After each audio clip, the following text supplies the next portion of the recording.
Welcome into AZ Audibles. We're back on the Skyview Network rooftop. Eric Sorensen, Jordan Ham, and Haley Stasiak here breaking down the quarterfinals. We're going to start off in this first segment with 6A and 5A. First up, we've got Westview at Red Mountain. Westview upset Desert Ridge in the first round, and then you've got a Red Mountain team who we spoke last week could be the one to make the surge in 6A. Yeah, and I saw both of these teams on Friday night. Westview, a very stingy defense. They don't give up many big plays, and they're going to be tested on the other side with Red Mountain with all those playmakers that they have. Lance Lawson leading the way. Also love what Shaq Daniels does on the defensive side of the ball. They've really come along as well. Next up, we've got Pinnacle at Chandler. Eric, you saw Pinnacle last week, and I saw Chandler. Chandler was being Chandler. They beat Mesa Mountain View 49-24. What are you looking at in this matchup?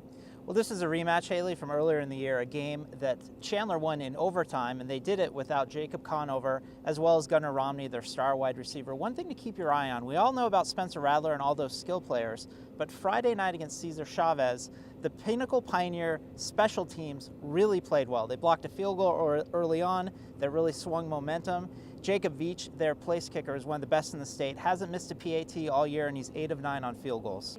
Hamilton at Perry. This is you could say third matchup in this last year. Perry won in overtime last year in 2016 in the quarterfinals. That was a 63-60 OT win for Perry. This is not the Hamilton team that I saw at the beginning of this season. However, you're going to have that matchup with Tyler Shuck and Brock Purdy. Perry also won this one earlier in the season, a 65-63 win for them. Crazy. So we are just going to see a lot of points in this matchup, expecting another good one. Last up in 6A, we've got Highland at Mountain Point. Eric, what do you got with this one? Another rematch game. Highland fell to Mountain Point 14-13 earlier this season.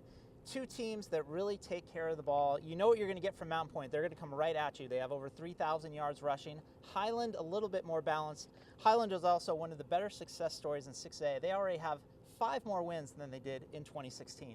Moving into 5A, we've got Queen Creek at Notre Dame Prep. Eric, you got this one as well.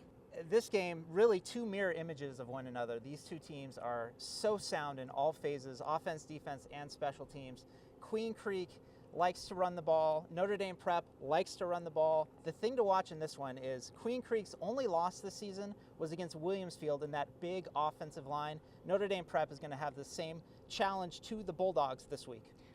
Ironwood Ridge at Liberty. Ironwood Ridge just squeaked by Apollo last week, and then Liberty's having quite a season. Jordan, what are you looking at with this one? It's going to be Nick Brawler, that great running back down at Ironwood Ridge, against Liberty, one of the best defenses in the entire state. You have Ryan Puskis, you have John Smith up front along with Braxton Croteau, but really top to bottom on this defense, they are very good. That's going to be a really grind them out type of game. Another defensive game. Chaparral against Centennial. Centennial also has one of the most elite defenses in this state. Obviously, you've got Zidane Thomas and Alex Escobar, who are the playmakers for the Coyotes.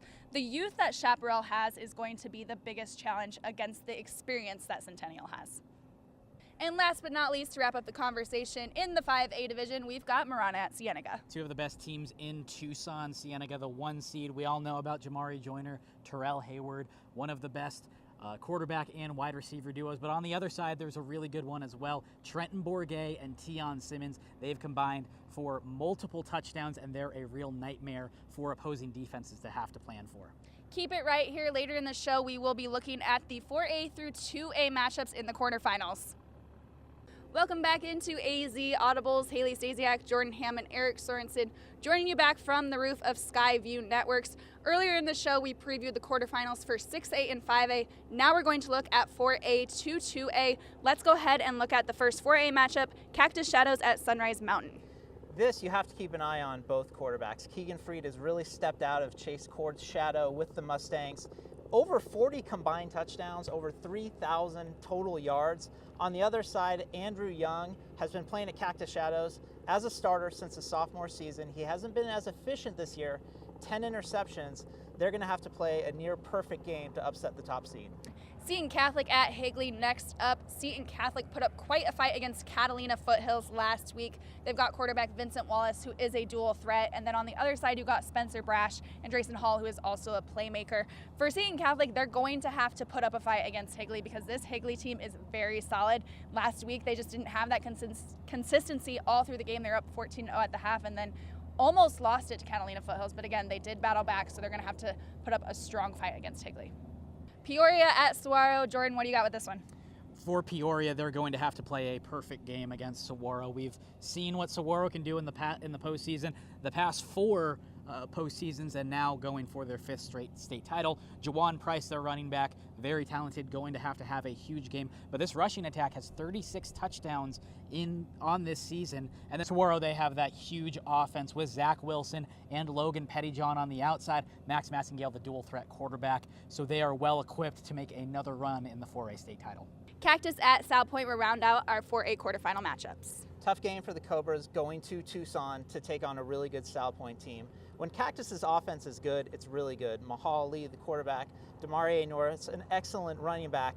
The Cobras have struggled against the better teams in 4A. As for the Lancers, they're having a great season. Only one loss, and that was to Cienega, the top-ranked seed in 5A. To 3A now, we're going to start out with Yuma Catholic at American Leadership. Yuma Catholic was the team that had Castile on the ropes the most this year, so they are a really good 7 seed. That is a low seed there for them. And then for ALA, they're the most battle-tested in this 3A division, going up against multiple top 10 teams this year and pulling out victories. Northwest Christian now at top-seeded Push Ridge. A rematch of a 2016 playoff game won by Northwest Christian 28-21. This year, a much better Push Ridge team. They're 11-0. They've already beaten American Leadership Academy as well as Catalina Foothills. Push Ridge quarterback Christian Fetsis is the key to that offense. 29 total touchdowns, just 2 interceptions. Northwest Christian head coach David Innes will have his hands full this week in Tucson. Florence at Castile. Now, these two teams are teams that are very strong in the run game. I was at that Yuma Catholic Castile game, Jordan, that you mentioned. Castile has an undefeated season going, and you're keeping an eye on quarterback Gunnar Cruz and running back Mac Johnson. This is a young Castile team that is just extremely solid. They're taking on a Florence team that, like I said, had that solid run game with Nolan Sussel. And to round out the 3A quarterfinals, we'll look at Sabino at Benjamin Franklin. Benjamin Franklin, the 4 seed, a very strong run game that you know what they're going to do, and they still do it very successfully. Sabino, Alex Bell's the quarterback. He took over for Drew Dixon last year, is a very good talent, coming off a Week 10 performance where he had 8 touchdowns. Taking a look at 2A now, guys, who are your teams to watch in this division? Well, for me, it's Scottsdale Christian Academy. We've talked about them before. Chuck Gibbs, the great job that they have done defensively. They've held 11 teams to under 10 points on the season. On the opposite side of the ball, the Eagles' offense is paced by quarterback Grant Schreier and star running back Shane Pankey, as well as wide receiver Jacob Cates. For me in 2A, it's Thatcher. They will take on St. John's in the quarterfinals. They beat Wilcox in the first round. It's a solid program. I saw them in the playoffs last year. They went on to win state. It's a lot of guys who are building upon what they learned last year to just come out again this season and repeat performance. I'm going to have a really hot take here and say that my team to watch is the number 1 seed, Round Valley. Ooh. The Elks have given up 78 points this season in 11 games, right? Yeah. 11 games, 78 points, 3 shutouts, the most that they've been scored against, 14 points. That's what we've got for you this week on AZ Audibles. Be sure to keep it on sports360az.com for all of your playoff coverage. We'll see you next time.